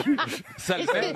Excusez-nous, Nathalie, on a un obsédé sexuel aujourd'hui. On a un autour du Bafi micro. Ils n'ont pas encore maîtrisé. Mais qu'est-ce qui vous arrive, Marc Lambron? Je ne sais pas, c'est le printemps. Obsédé textuel. Oui. Non mais il faut faire quelque chose, hein. Non, mais elles sont toutes sous la douche aujourd'hui, c'est curieux, avec des tangas, toutes les femmes, les dames que vous appelez. Nathalie n'est pas sous la douche du tout. Ah bon? Non, pas du tout. Ah bon. Nathalie, elle espère en tout cas voyager avec Brittany Ferries, un irrésistible voyage. Sur Internet, vous choisirez votre destination entre Londres ou encore, pourquoi pas l'Écosse, l'Irlande, l'Angleterre. Ça, je vous l'ai dit. L'Espagne et le Portugal aussi sont à portée de voyage grâce à brittanyferries.fr. Mais, chère Nathalie, il va falloir vraiment tendre l'oreille parce qu'écoutez bien, les fake news qui vont être données par mes camarades aujourd'hui sont un peu particulières. Elles concernent toutes le même sujet. Donc, ça va être très subtil parce que c'est au mot près, si j'ose dire. 5 affirmations fausses, une seule vraie. Êtes-vous prête, Nathalie? Je suis prête. On commence par Jérémy Ferrari. Bonjour Nathalie. Alors, l'archevêque Bonjour. de Reims fait la une du journal La Croix aujourd'hui pour la sortie de son livre « Le matin, je lâche mes graines ». Philippe Manœuvre. Monseigneur Moulin-Beaufort publie un livre intitulé « Comment moudre à la maison un entretien avec Poivre d'Arvor ». Valérie Mérès. L'archevêque, Monseigneur Moulin, publie un livre à lire en cas de besoin dans l'évêché. Stevie Boulet. Monseigneur Moulin publie un livre d'entretien avec Bougrain-Dubourg aux éditions du Cerf. Marc Lambron. Donc l'archevêque de Reims, qui est d'ailleurs président de la conférence des évêques, publie un livre intitulé « Le matin, sème ton grain ». Christina Cordula. L'archevêque de Reims publie un livre d'horticulture intitulé « Les soirs, lâche tes graines ». Alors, c'est pas facile ce qu'on vous a réservé, Nathalie. Je reconnais. Effectivement. Je vais éliminer Christina. Oui, Christina Cordula. Vous pensez pas que le livre s'appelle « Le soir, lâche tes graines » ? Non. Non. Bon, d'accord. Je vais éliminer Philippe Manœuvre. Philippe Manœuvre. Mais non, Comment moudre à la maison avec Poivre d'Arvor, vous oubliez Alors aussi. que c'était crédible. Monseigneur Moulin, il existe, hein, Monseigneur Moulin-Beaufort. Il fait la une du journal La Croix aujourd'hui, ça c'est vrai. Je vais éliminer Marc Landron. Marc Lambron, vous l'éliminez. Ok, ensuite.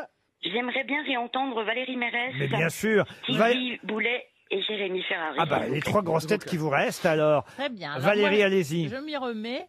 L'archevêque, Monseigneur Moulin, publie un livre à lire en cas de besoin dans l'évêché.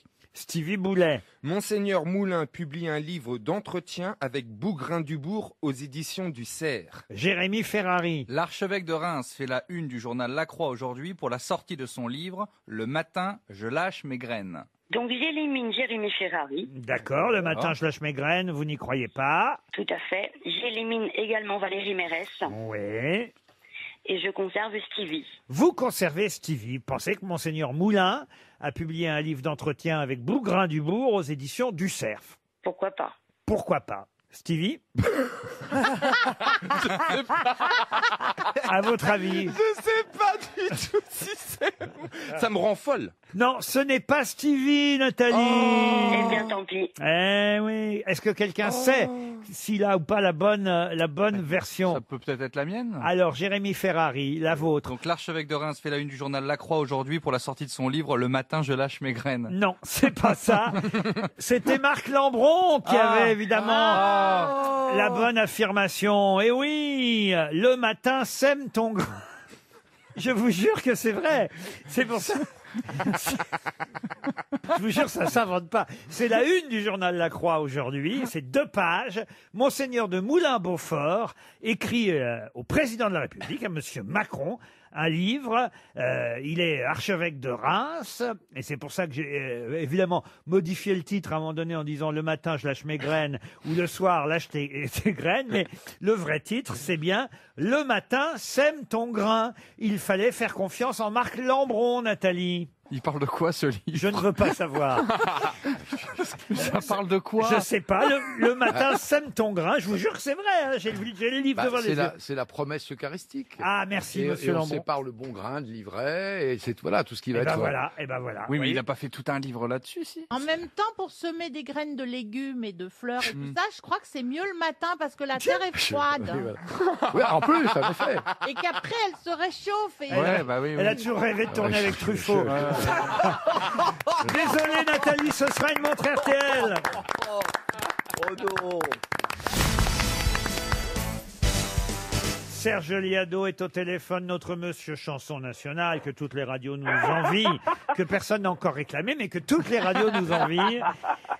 Et Serge consacre aujourd'hui sa rubrique à quelques plantages en chansons, c'est-à-dire quand les interprètes oublient parfois les paroles ou ont un fou rire, par exemple. C'est ça, que ce soit en studio ou en spectacle, on s'aperçoit que certains enregistrements immortels n'ont pas été forcément réussis du premier coup. Les erreurs, ça arrive aux plus grands, mais en l'occurrence, on constate que ceux-là savent s'en tirer avec élégance. Et on commence d'ailleurs avec Boris Vian, qui en chantant « Je suis snob » oublie carrément les paroles. Exactement. Je suis snob, je suis snob. Tous mes amis le sont, on est snob et c'est bon. Chaussures d'Organdi, chemise de zébu, cravate d'Italie et méchant complet vermoulu. Ah, je me rappelle plus les paroles. Ah merde.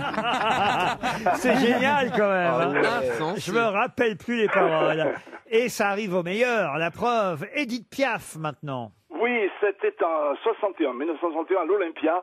Elle n'allait pas bien, il faut le dire. Donc on lui pardonnera de se tromper dans les paroles de cette chanson qui s'appelle Mon vieux Lucien.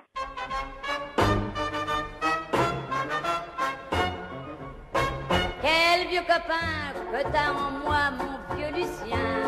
Crois-moi, ça va.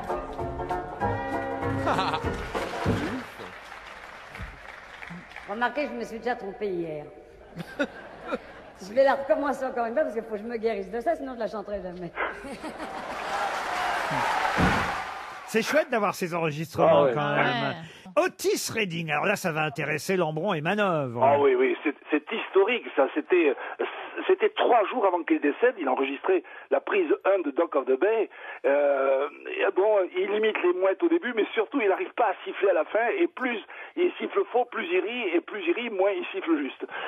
Donc voilà ce que ça donne. C'était le 7 décembre 1967.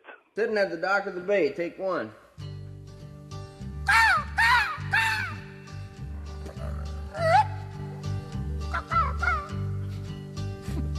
Sitting in the morning sun, I'll be sitting when the evening comes,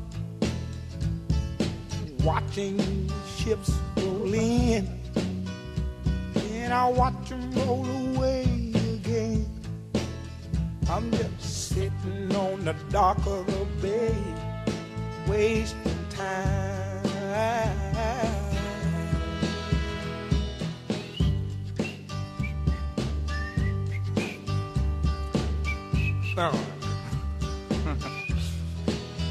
Ah oui, il siffle pas très bien. Mais dites donc, il est vraiment mort 3 jours plus tard? Oui, exactement, un accident d'avion en se rendant dans un gala, oui. C'est incroyable ça, Manœuvre. Mais non, mais c'était une horreur. Il est tombé. Alors, et il y a une légende du rock qui dit oui, quand on a sorti l'avion du lac, c'est lui qui le pilotait. En fait, il y a une légende qui dit qu'il avait voulu essayer de piloter l'avion et c'est pour ça qu'il est tombé. On passe à Elvis Presley maintenant. Ah bah oui, la crise de rire, le Voilà, fou rire de Love Me Tender. Oh, bah, on l'attend depuis le début, celui-là. Bien sûr, bien sûr. Donc, concernant l'hilarité, j'espère que Philippe Manœuvre a peut-être une explication. Il y en a plusieurs. Hein. Oui. On pense qu'il avait repéré un mec qui avait une moumoute devant et voilà. donc il a changé les paroles de son texte.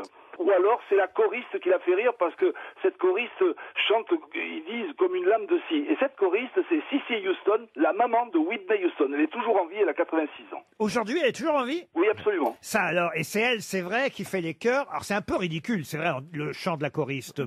Pensez que Non. c'est ça qui fait rire Elvis Il Presley? paraît, enfin, il y a cette légende du bonhomme qui aurait eu une perruque tellement voyante qu'à un moment, il aurait été enthousiasmé par Elvis qui chantait et il aurait arraché sa perruque pour la brandir de joie au 3e rang. Ce qui fait que Elvis se met à rire comme ça pendant qu'il chante, parce que le spectacle est totalement surréaliste. Et voilà. Sauf que quand même, c'est vrai aussi que quand on entend la choriste, ça fait marrer. Alors je sais pas, laquelle des deux versions est la réalité, vérifions. Are you lonesome tonight? Do you miss me tonight? Do the chairs in your parlor seem empty and bare?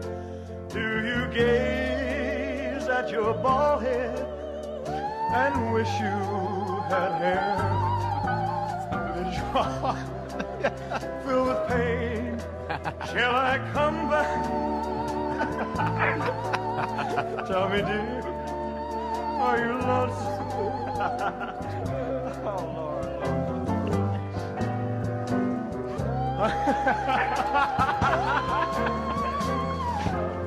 I had no cause to doubt you.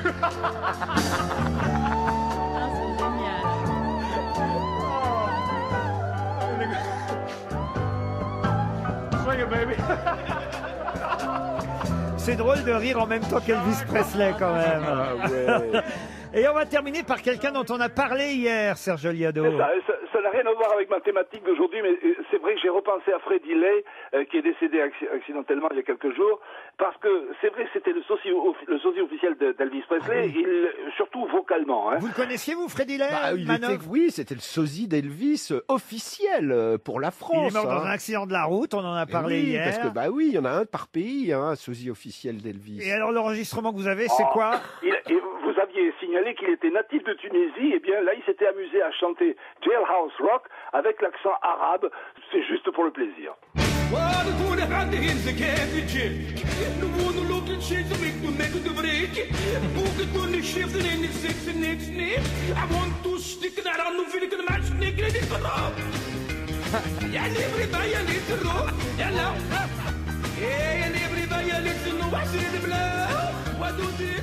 Eh ben, c'est un bel hommage à Freddie Lay. Merci, monsieur Chanson. Une question pour Alexandra Geffray-Simon qui habite le Morbihan. Quel cadeau fit Alexandre le Grand le grand Alexandre, à son célèbre peintre préféré, Apelle? Un cheval? Un cheval, non. Des portes? Des portes, non. Une arme de guerre? Une arme de guerre, non. Une maison? Une maison, non plus. Un pays? Un pays, non. Une femme? Des bottes? Qu'est-ce que vous avez dit? Une femme? Alors une femme, expliquez. Je suis pas sûr, mais je sais qu'Alexandre le Grand, il avait l'habitude d'assimiler les cultures et les coutumes. Quand il arrivait dans un territoire, il aimait bien dire aux gens mélangez-vous, etc. Donc il n'est pas impossible que sur un nouveau territoire, il ait offert, par exemple, je sais pas, une. Ah non, c'est mieux que ça, beaucoup mieux que ça. Il a offert une reine? Une reine, non. Une princesse? Une princesse, pas encore. Ni Une esclave d'abord. Pas une esclave, non. Sa mais... fille? Quelqu'un de sa Sa progéniture? fille? Non, mais. Sa maîtresse. Sa sœur. maîtresse, évidemment. Il demande à son Ah. peintre préféré de faire le portrait de sa maîtresse. Appelle le fameux peintre en question, commence à peindre celle qui s'appelait d'ailleurs Campaspe ou Panasque. Je ne sais pas si ça vous dit quelque chose, non, honnêtement, non. monsieur Lambron. Non. Et il s'aperçoit, parce qu'il est là, il assiste évidemment à la scène, Alexandre le Grand, et il s'aperçoit que le peintre est en train de tomber amoureux de son modèle. Et il lui offre donc sa maîtresse. Au lieu d'être en colère, il offre au peintre la femme qu'il est en train de peindre, qui est sa première maîtresse d'ailleurs, hein, Alexandre le Grand.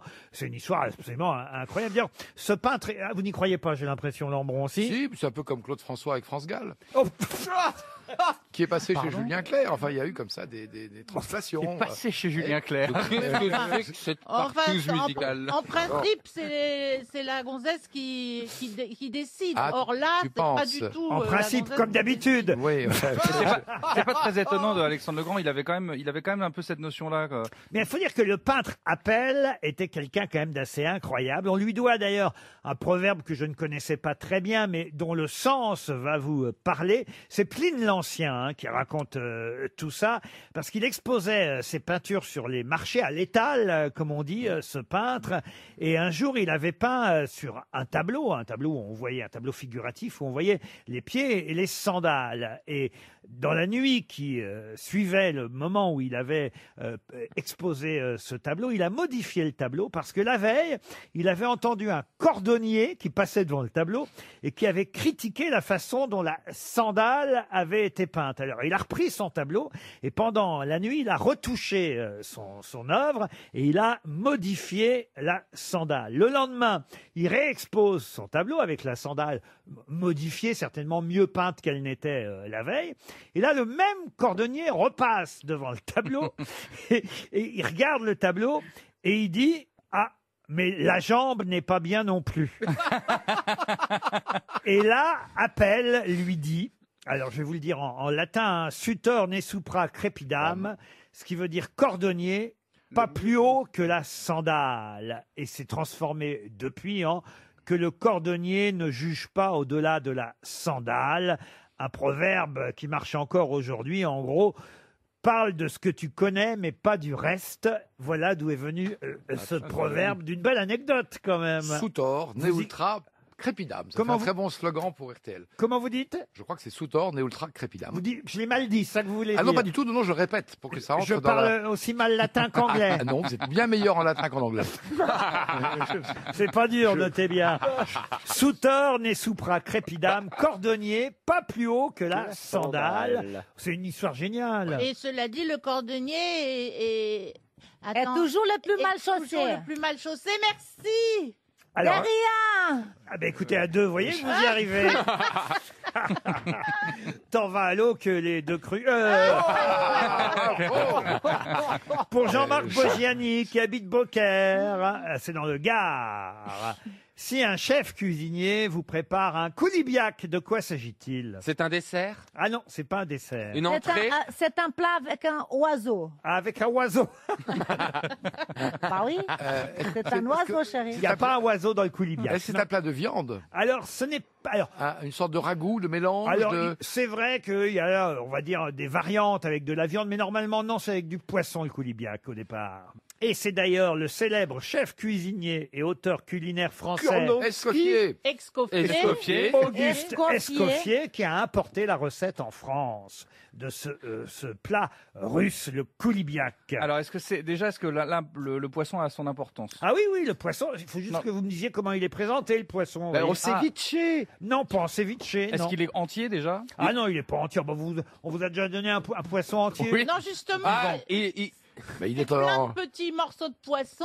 On mange que la tête et pas la queue? Oh, non. Oh, Stevie! Pas alors! Ça vous changera de vos habitudes. Non, mais c'est la spécialité marseillaise en russe. Mais excusez-moi, monsieur Ruquier, mais qu'est-ce que vous voulez... monsieur Boulet. Qu'est-ce que vous voulez savoir, là? Comment on le présente, le poisson? Comment on présente en papillote? En croûte. Il est caviar. Il y a une sorte de croûte. Eh ben, c'est la comme un croûte de poisson sel. en croûte autour. Est-ce qu'il y a une croûte de fromage autour du poisson? Alors, du fromage. Ah bah là, c'est le saumon en croûte. C'est pas le saumon en croûte, mais on se rapproche, là, vous voyez. C'est c'est un... Une tourte. Une tourte. Ah un oui. feuilleté à base de couches de poisson. On y est arrivé, on a eu du mal. Bonne réponse de Marc Lambron. Je vous remercie. J'irai pas manger chez vous, hein. Qui est qui fait quoi? À vous de jouer sur RTL. Ah oui, ok. Eh bien, chère Marilyn, j'espère que mes grosses têtes sont plus douées dans l'actualité que dans la cuisine. Bonjour Marilyn. Bonjour Laurent, bonjour toute l'équipe. Bonjour Marilyn. Vous avez un joli prénom, mais aussi un joli nom de famille, Marilyn Rizzo. Tout à fait. Parfait. Mon papa était italien. Eh oui, je m'en doutais un peu, Marilyn. Mais vous habitez Belleville-sur-Saône dans le Rhône et vous allez devoir miser sur une de mes grosses têtes, celle qui restera à la fin du qui est qui fait quoi. Alors, qui vais-je choisir je vais prendre Stevie. Steve. On va commencer par lui, comme ça on va tout de suite être fixé. Je vous donne l'ordre, c'est Stevie, Valérie Mérès, Marc Lambron, Christina Cordula, Philippe Manœuvre et Jérémy Ferrari. Voici l'ordre de passage. Commençons par Monsieur Boulet. Stevie, pouvez-vous me dire qui est Paul Perret? Il travaille pour le ministère de la Santé, il me semble, non? Il n'a pas fait la carte du déconfinement? La carte du déconfinement de Paul Perret, bien sûr. Chef cuisinier. À Shanghai. Jury de Top Chef. C'est la demi-finale ce soir de Top Chef. Et effectivement, son restaurant est à Shanghai, à Paul Perret. Il n'y a pas longtemps qu'il est dans Top Chef. Mais en tout cas, cette saison, il fait partie du jury. Paul Perret, c'est un de nos grands chefs français. Vous êtes éliminé, honte à moi. Stevie. Et désolé, Marilyn. Vous venez de perdre 100 €. Vous passez de 300 à 200, Marilyn. Dommage. Je vous ai donné l'ordre. Ah oui. Alors, Oui. vous misez sur qui maintenant? Je vais prendre Valérie Mérès. Alors, Valérie, pouvez-vous me dire qui est Alain Baraton? C'est pas un nageur? Un nageur. Dans quelle catégorie et discipline, Valérie? Dans la catégorie je nage le crawl. Mais alors, dans un jardin, alors. Hein. Et celui de Versailles. Ah, mais oui, non, c'est le jardinier de Versailles. Ah bah oui, mais c'est trop tard, Ah, là, mais Valérie oui, en plus, Mérès. je le savais. Ah bah vous le saviez, mais vous l'avez pas dit, alors. Alain Baraton vous élimine, et la Marilyn passe maintenant à 100 €. Je vais miser sur Monsieur Manœuvre. Tiens. Monsieur Manœuvre. Ah, là déjà, avant qu'on y arrive, on va passer par Lambron et Cordula. Vous voyez, ça vous laisse quand même 2 chances supplémentaires.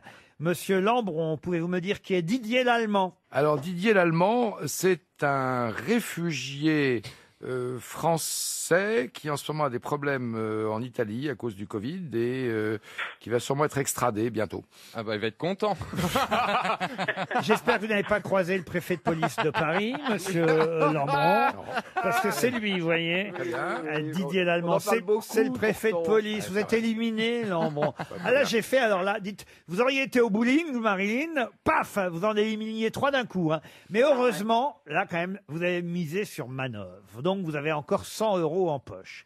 Nous passons par l'étape Christina Cordula. Chère Christina, pouvez-vous me dire qui est Bill de Blasio? Bah, c'est un chanteur italien qui a chanté la opérette à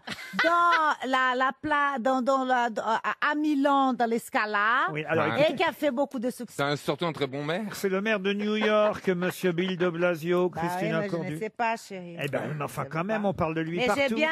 L'Italie, c'était pas mauvais. Ça, d'accord, c'était pas mauvais. Mais vous êtes quand même éliminé. Il reste... Bon, bah, Jérémy Ferrari, c'est normal. hein, Moi, il je est- gagne chaque fois. Il est en bout de rang. Ça fait 2 fois que je gagne. Mais avant, on va quand même tenter Monsieur Manœuvre. Hypothèse 100 €. Philippe Manœuvre, pouvez-vous me dire qui est Axel de Fersen? Ou plutôt, qui était Axel de Fersen? Vous voyez, je vous aide. Ah, c'est celui qui envoyait des lettres d'amour à Marie-Antoinette. Bravo, Philippe Manœuvre. Alors ça, c'est bien. Eh oui, parce qu'on en reparle dans la presse aujourd'hui. On a réussi à décrypter les passages codés des lettres et de la correspondance entre Marie-Antoinette et Axel de Fersen. Pour l'instant, Marilyn, vous gardez les 100 € en poche. C'est au tour de monsieur Ferrari. Ne riez pas d'avance, Laurent. Jérémy Ferrari, pouvez-vous me dire qui est Alan Stewart Königsberg? Bien sûr, c'est la doublure cascade de Sandra Bullock. Ça aurait pu remarquer parce que c'est le vrai nom de Woody Allen. Putain, mais lui, à chaque fois, il le dit, à chaque fois, on est dans le panneau. C'est Eh quelque oui, chose. Le vrai nom de Woody Allen, Alan Stewart Königsberg. Tant mieux, vous faites gagner quand même, Philippe Manœuvre, 100 € à Marilyn Rizzo. Merci, merci à tout le monde. Mais qui est l'invité mystère? On cherche sur RTL. Il faut poser les bonnes questions, Ok. chère grosse tête, pour deviner qui est l'invité mystère. Bienvenue, monsieur. C'est un monsieur, hein, je vous aide. Bonjour, invité mystère. Bonjour. Bonjour. Invité mystère, est-ce que vous êtes connu pour plusieurs disciplines? Non, Pendant le confinement, invité mystère, vous étiez confiné à Paris? non, Ah, vous êtes de province? plus ou moins. Ah, d'un autre Vous pays? vous êtes français? Non, Est-ce que dans votre métier, vous écrivez beaucoup? oui, Vous êtes plutôt dans le cinéma? non. Voici un premier indice musical.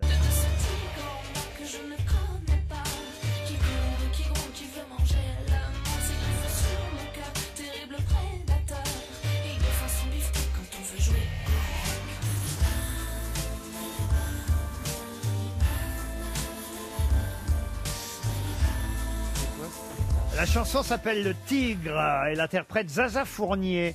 C'est le premier indice que je vous fournis, justement, mais est-ce que ça va vous aider, chère grosse tête? Alors, est-ce que, donc, on peut dire que, est-ce que le stylo est votre emblème? Oui, Donc vous êtes écrivain, on peut dire. oui, Monsieur Manœuvre propose Guillaume Musso. Êtes-vous Guillaume Musso? Non, je ne suis pas Guillaume. Voici un deuxième indice.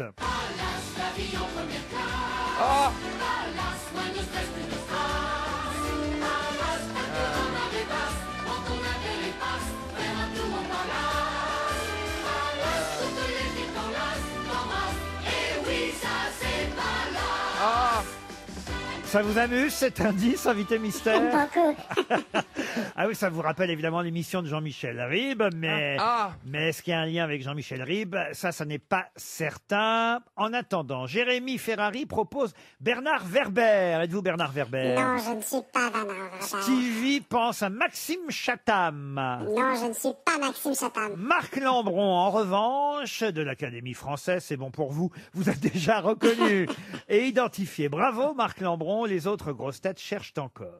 Stevie pense à Alexandre Jardin. Est-ce que vous êtes Alexandre Jardin? Non. Il pense qu'au jardin, Stevie, de toute façon. Valérie Mérès vous a identifié. Bravo, Valérie. Voilà ma Val. deux grosses têtes qui savent déjà qui vous êtes. Voici un troisième indice. Genève en juillet, sur ces fontaines d'eau glacée, sur les pavés plus tard, jet d'eau, tout droit sur l'eau qui fait l'artiste et qui fait pour les touristes et leurs photos à la clémence. Le soir commence le chahut de la jeunesse qui danse devant le tribunal en vacances. Et ça c'est bien ou bien Genève. Genève ou bien, chanté par Marie Laforêt. Ça, c'est un Gros indice. Gros indice. Philippe j'avais- Manœuvre vous a identifié grâce à la chanson de Marie Laforêt, Genève, j'imagine.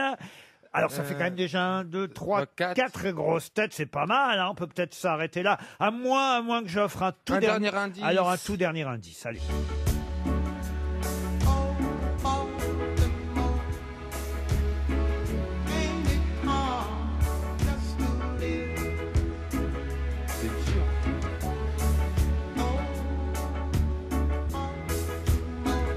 Baltimore, chanté par Nina Simone. C'est pas mal, hein, C'est quand pointu. même. Ah, C'est c'est pointu comme pointu, indice, c'est hein. pointu. Très Moi, pointu. je vais me tourner vers Jérémy Ferrari, vers Philippe Manœuvre, vers Marc Lambron et Valérie Mérès. Notre invité mystère, c'est Joël Dicker. Joël Dicker, qui nous rejoint dans un instant. Tous les jours, l'antenne de RTL vous appartient au 3210. S'entraider grâce à Julien Courbet. Eh bien écoutez Guillaume, faites attention à vous. Merci à tous, vous êtes super efficaces, vous avez une énergie de dingue, bravo. Apprendre avec Stéphane Bern. Débattre de l'actualité avec Pascal Pro. Fanny a peut-être un avis différent. Bonjour. Bonjour Pascal Pro et merci beaucoup de me donner la parole. Témoigner au micro de Flavie Flamand. Jouer avec Laurent Ruquier. Ou encore se confier à Caroline Dublanche. Merci beaucoup Caroline. C'est moi qui vous remercie de votre confiance. Toute la journée, vous êtes au cœur des programmes de RTL grâce au 3210. 50 centimes la minute. RTL, toujours avec vous. Joël Dicker était bien notre invité mystère. Et du mystère, justement, il en propose dans l'énigme de la chambre 622 son nouveau roman à suspense, un roman qui vient de sortir. Il était prévu que ça sorte avant le confinement, évidemment, mais vous avez retardé un peu la date et vous avez bien fait. Maintenant, tout le monde peut se procurer le nouveau Dicker. Comme on dit, vous avez déjà lu du Joël Dicker, Valérie Mérès? Ben oui, j'ai lu le premier. La vérité sur l'affaire Harry Kébert, c'est vrai qu'à l'époque, avait, il faut le dire, reçu non seulement le grand prix du roman de l'Académie française, mais aussi le prix Goncourt des lycéens. C'est mieux qu'un lot de consolation, hein, le Goncourt des lycéens, quand on n'a pas le vrai Goncourt, parce que c'est pas mal que les lycéens vous choisissent. Oui, c'est un prix très important parce que ce sont 1000 lycéens. Et c'est quand même des lecteurs très pointus, les lycéens. On doit faire tout un tour, on les rencontre dans différents endroits de France. Et je veux dire qu'à chaque fois, il y avait quand même un trac parce qu'ils posent des questions que personne d'autre n'ose poser. Et puis ils ont plus Et d'avenir que les académiciens. Et moi, c'est pour ça que je l'avais lu, parce que je m'étais dit, si les lycéens comprennent, je vais peut-être y arriver. Et puis en fait, non. Dans un instant, on va parler évidemment du contenu du nouveau roman de Joël Dicker, mais j'explique quand même les indices tout d'abord. Bon, alors le premier indice, le tigre, c'était votre première nouvelle en fait, le tigre. Oui, absolument. Le deuxième indice, ça c'est Palace. Alors là, ça nous plonge directement au cœur de votre nouvelle intrigue parce que justement, ça se passe autour d'un palace et de la fameuse chambre 622, chambre qui n'existe pas d'ailleurs, qui n'existe plus dans ce palace. Absolument, c'est un écrivain qui croit se reposer. Il part dans un palace dans les Alpes suisses pour se reposer. Il est dans la chambre 623 et en arrivant, il se rend compte que la porte juste à côté de la sienne, c'est pas la 622 mais la 621 bis. Donc ça l'intrigue. Il commence à gratter un peu pour voir ce que ça veut dire. Il interroge des gens et il se rend compte que des années plus tôt, un meurtre a eu lieu dans cette chambre qui était la 622, meurtre jamais résolu et les hôteliers ont décidé par superstition de l'appeler désormais 621 bis. Et donc l'écrivain ne chôme pas. Avec Scarlett, une cliente de l'hôtel, il va mener l'enquête et découvrir ce que personne n'avait réussi à découvrir, c'est-à-dire ce qui s'est passé dans cette chambre 622. Alors Genève, c'était évidemment pour la Suisse, pas seulement pour votre pays, mais parce que aussi justement l'intrigue de l'énigme de la chambre 622, ça se passe en Suisse. Vous êtes retourné dans votre pays. Enfin.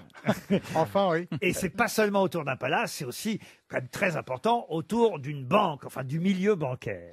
Oui, le milieu bancaire est important ici parce que c'est toute la transition de la présidence d'une banque qui évidemment tourne autour de l'assassinat, je n'en dis pas trop, mais voilà, je devais parler un peu de cette institution. Ah ben non seulement vous n'en dites pas trop, mais vous n'en écrivez pas trop. Enfin, je parle pas du nombre de pages, hein, parce que ça, il est toujours très prolixe, notre ami Dicker, mais c'est vrai qu'au départ, on sait qu'il y a un meurtre dans cette chambre, on ne sait pas qui a tué, mais on ne sait pas non plus qui est mort.